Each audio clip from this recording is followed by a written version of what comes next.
আমার ছেলের আপনাদের প্রোডাক্ট খুব পছন্দ। আপনারা কি বাসায় দিতে পারবেন? হ্যাঁ, ঠিকানা দেন ম্যাডাম। সেন্ট টমাস মাউন্ট। সিদ্ধু, দুষ্টুমি করছো কেন? ম্যাডাম, ভেতরে খেলো। বাহ ভাগ্যা, তুমি তো খুব সময় মেনে চলো।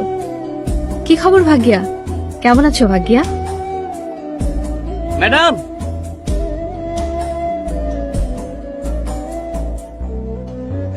ম্যাডাম। হ্যাঁ ভাগ্যা, হ্যাঁ, আমার ছেলে ঘুমাচ্ছে, তুমি বাইরে রেখে যাও, আমি নিয়ে নেব। ফুলের টবের নিচে টাকা রাখা আছে।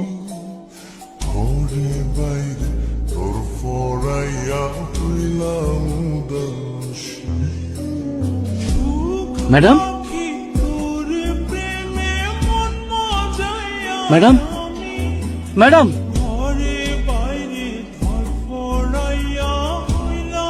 আপনার ছেলের নাম করে এসব কেন কিনতেন? আপনার ছেলে তো বাইসা নাই, ঘরে চারদিকে ক্যামেরা বসানো। আপনার এই অবস্থা কেন? এসব কেন করতেছেন? এখন সত্যি করে কর, নাইলে সবাই কয় দেবো। আমার স্বামী রোড অ্যাক্সিডেন্টে মারা গেছেন। আমার একমাত্র ছেলে সিদ্ধুই আমার বেঁচে থাকার একমাত্র কারণ আর অবলম্বন ছিল। ওর জন্যই আমার জীবন ধীরে ধীরে বদলে যাচ্ছিল, কিন্তু এই সুখ বেশি দিন টিকল না। ওর শরীর দিন দিন খারাপ হচ্ছিল। আমি ভেবেছিলাম সাধারণ জ্বর হয়তো। ওর সিটি স্ক্যান করা হলো।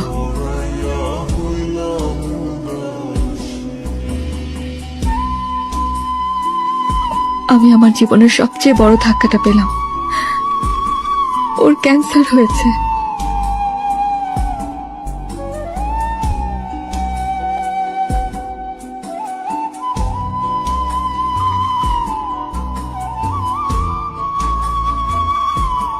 আমরা অনেক চিকিৎসা, অনেক চেষ্টা করেছি, সবকিছু ব্যর্থ হলো। এটা আমি কোনোভাবেই মেনে নিতে পারছিলাম না। ডাক্তাররা বলল জাঙ্ক ফুডের কারণে এমন হতে পারে, হয়তো জাঙ্ক ফুড থেকে ওর এই রোগ হয়েছে। পরে আমি এই বিষয়ে ডাক্তারের কাছ থেকে আরো বিস্তারিত জানতে চাইলাম। আমরা টিভির বিজ্ঞাপন দেখে জাঙ্ক ফুড কিনে ফেলি, কিন্তু এগুলো মান নিয়ন্ত্রণ করে বানানো হয় না। এটাতে আসলে ন্যাচারাল কোনো উপাদান থাকে না। আমাদের ডেইলি লাইফে যে ফুডগুলো খাই, যেমন নুডলস, জুস, বিস্কিট, এসব খাবারে ন্যাচারাল উপাদান না দিয়ে নিম্নমানের উপাদান আর কেমিক্যাল দেওয়া হয়। বাচ্চারা এসব খাবারে আসক্ত হয়ে পড়ে আর বারবার খেতে চায়, কারণ এগুলো খেতে বেশ সুস্বাদু হয়, রং আর গন্ধও খুব সুন্দর হয়। এই খাবারগুলোর বিজ্ঞাপনও অনেক বেশি রংচং আর মিউজিক্যাল হয়। পছন্দের তারকার গলা বা অভিনয় দেখে বাচ্চারা প্রোডাক্টের প্রতি আরো আকর্ষিত হয়। এছাড়াও ফ্রি গিফট তো আছে, ট্যাটু আছে। বাচ্চারা ডোপামিন রাশের কারণে এসবের প্রতি নেশাগ্রস্ত হয়ে পড়ে। এগুলো ওদের ব্রেনে গেঁথে যায়। আপনি যেই কোম্পানির প্রোডাক্টটি নেন, যেই ধরনের প্রোডাক্টটি নেন, ওরা বলবে যে ওরা কোনো অ্যাডিটিভ বা প্রিজারভেটিভ বা কোনো কেমিক্যাল মেলাই। সেলার কোম্পানি অধিক মুনাফার আশায় এগুলো করবে। বাচ্চারা কি শুধু ব্রেড খায়? সাথে জ্যাম খায়, নুডলস খায়, বিস্কিট খায়, জুস খায়।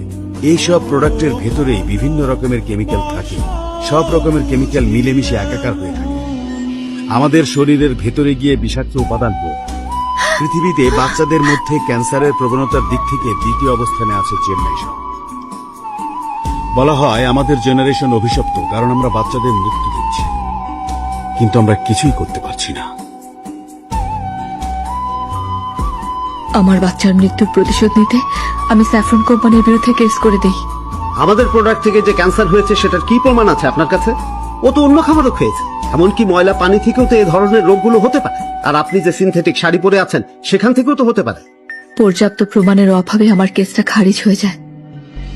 আদালত আমার কেসটা ক্লোজ করে দেয়। তারপরেই আমি সিদ্ধান্ত নেই প্রমাণ জোগাড়ের জন্য নিজেকে উৎসর্গ করে দেব। আমি ওই একই বিষগুলো খেয়ে প্রমাণ জোগাড় করব, যেগুলো খেয়ে আমার ছোট্ট বাচ্চাটা মারা গেছে। আমি পুরো পৃথিবীকে দেখিয়ে দেব। আমার ব্লাড সেলের পরিবর্তনের রিপোর্ট করার জন্য আমার মোটামুটি 4 মাস সময় লাগবে। অর্থাৎ এই যুদ্ধ 4 মাস চলবে, বা তার আগেই হয়তো আমার মৃত্যু হয়ে যাবে। আমি 24 ঘন্টা আমাকে মনিটর করার জন্য সার্ভেইলেন্স ক্যামেরা সেট করে